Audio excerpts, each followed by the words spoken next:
All right, hey guys. So today, normally my pretty face is in front of a camera, but I want to go over something a little bit different today.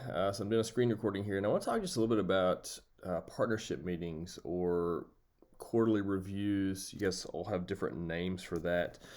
And basically, what I want to go through is this is a form that we had used. It's at one period of time. It's not exactly the same thing that we're using right now, but I think it's a good synopsis. I think it's a good um, pretty simple, easy form to use. But I've talked a lot about the importance of meeting with customers regularly. And so a mistake or trap that we often fall into is we end up um, doing inspections, kind of pencil whipping those. We ask customers, hey, how's everything going?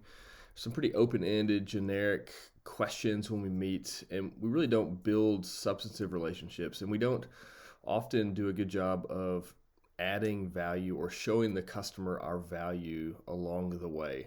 And so our accounts often end up becoming complaint driven, and the only time the customers think about us is in regard to complaints, and they don't see the other things that we do. And partnership meetings are a good way to do a handful of things. They can increase the value or the perceived value of your organization to the customer. I think it can help stay in front of issues to get those taken care of before they become a big deal. I think it can help ensure that that you keep or retain the business for a long time. And so what I want to do here in this video is walk through this particular review summary that you could use, and I'll send a copy of it as well to you or have that available. And it's just go through the logic of this, like how, when I think about sitting down with a customer, what that looks like. And so I think quarterly is good. I think, to be honest, if your customer is good with it, I would meet more frequently than that. But I think a good substantive meeting should happen at least once a quarter. And I think you should work on your customers or press on them to make that a priority. So in this particular one, so we're gonna, there's some generic information at the top, and really the idea here is that if your managers or someone is meeting out in the field, it would be great if these forms were filled out during that process, and then there's something that you as an owner or someone who's head of operations can actually review those and dive into them. So we'd have some generic stuff: name, customer, the people that are present in that meeting. And the first thing that ideally you go over is stuff that was brought up or talked about, or action items that were from the last meeting. So let's say there were certain things you said you wanted to accomplish or were going to do, or there were certain issues or whatever the case may be, that you would review those and talk about, were they taken care of and what that looked like, and just so there's ongoing progress at the account. Okay, this is a good time to do that. It's a good way to start the meeting. And again, you have to use some discretion or some emotional intelligence to sort of navigate some of this. But a couple of possible things to chat about are going to be your staffing or personnel on site. So you can talk about the team that's there. This really can help personalize who you are to the customer, talk about names of people there and how that work is going. Maybe discuss inspections that have taken place over the last month or two, as you as a manager have been in the building and reviewed it, and we found these issues. We have a spot here for corrective action, so maybe even talk about, hey, we had an issue with supplies in the restrooms. We had that issue for about 2 or 3 days, 1 week, and maybe talk about why that happened and what we're doing to fix that. And again, you can see like what this is doing is it's showing the customer you're intentional about their account, you're aware of what's going on. They can have peace of mind knowing that you're in front of it and taking care of it, and that really helps to add value. So as we move on down the line here, we would talk about upcoming project work, and this would be a time to ask questions about if there is project work they want done. It's a good time to bring up potential project work that you could upsell to that customer. Maybe an area of the building needs their floors redone, or windows washed, or power washing, or there's a whole host of things that you guys could do on that point. So then we're going to dive into a little bit more as we progress on. So we've laid some foundation, we've had some good conversation, we've talked about things that we are doing in their facility, corrections we're making. Then we would just straight up ask them, hey, is the account being maintained to your satisfaction? Like, are we doing things at the level you expect us to do? And just be really direct with that, and be ready to deal with whatever comes with that question. And another really good question to ask is, are we in danger of losing the account? So is there, is it going to be bid out anytime soon? Or are you frustrated and feel like, you can feel this out to determine how you'd want to ask this question. But if I'm sitting in an owner's shoes and my manager is out meeting with a customer, this is something I'd want to know. Like with each customer, I'd love for that question to be asked. Like, where do we stand with you guys right now? And then a couple other points here that are a little bit related. And again, you could change the order of this a little bit. Are there any problems that have not been addressed that we need to discuss? Like, are there any ongoing issues that are going on in the building that we need to take care of that we're currently not doing for you guys? And then are there any service areas that are not in our contract that we may provide for? So like, hey, is there anything does our scope need to be increased at all? Are there areas of facility you need service in that we're currently not giving you service in? That would be helpful.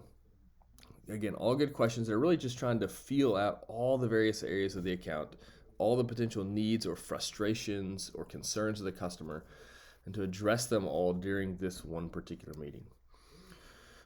Now, the last two questions here I think are super helpful and really insightful, and that is to ask the customer to give you a rating. So you could do a scale of 1 to 5 or 1 to 10. I like the 1 to 10, and ask them like, hey, on a scale of 1 to 10, how are we performing? Like, give us a grade on a scale of 1 to 10. And then what I want in addition to that is a question asked, okay, if we're a 7, what is something that we can do to get it to an 8 or a 9? Like, we don't want to hang out at a 7. So it's an acceptable score, but how do we improve that? Give me something specific. And the reason for this is you have some customers that are just never going to be all the way satisfied. And really what we're trying to do is pin them down to say, hey, we want some level of objectivity here, and help us define that, like help show us what that is. And that gives you something tangible to be able to take back to the next meeting. So, and here's how this is helpful too. Let's say that you've got a month where things didn't go particularly well, or maybe a new issue popped up somewhere. If you've got 2 or 3 or 4 months or 6 months or a year worth of reviews with that customer, and all of them are 7s, 8s, maybe a 9, and then you have one off month, it can really help reorient the customer. Some customers, you have one issue and it can really like make that relationship volatile, and they think things are falling apart. And this is a way to anchor the account and show, hey, we're being consistent. Maybe we had a slip up here this month or whatever. Or also maybe somebody, you just caught them on a bad day and they're like, yeah, I'm gonna give you as a 6. We'll say, well, you can circle back around. Hey, well, last time you gave us a 7 and we asked about what things we could do to improve, and here's some of the things that we did. A way to have that discussion. Again, you're always just promoting the value of your organization to the prospect, and it helps turn this from something that's just purely subjective to something that has a little bit of objectivity to it. And that can help strengthen the relationship and help prolong the relationship as well. So then the last thing you're going to want to do is just write down what things do you want to do next time. So between now and your next meeting, what action items need to take place? And this portion of the action items becomes the talking points for the beginning of the next meeting. So every quarterly review is in many ways a conversation that you're going to start, and then you're going to put a pause on, and then you're going to resume it again the next time you meet. And so the way you ended the last meeting here with action items is the way you're going to begin the meeting the next time. So again, if you have managers out in the field that are doing this, what I would like to see is that you could even put a signature section here at the bottom, or a customer signature section. But again, it's a way to maybe trust but verify with our managers out in the field that the relationships are strong, and that we're communicating with the customer, we understand their needs, that that issues are being discussed and uncovered. We know where we stand at that account, and it can give you some peace of mind as an owner that things are being handled properly out in the field. So again, I'll send a copy of this out, and if you're watching this on YouTube, we'll put a way for you to get that form as well there in the notes on the video. So if you have any questions, feel free to reach out to me, and we'll talk to you soon.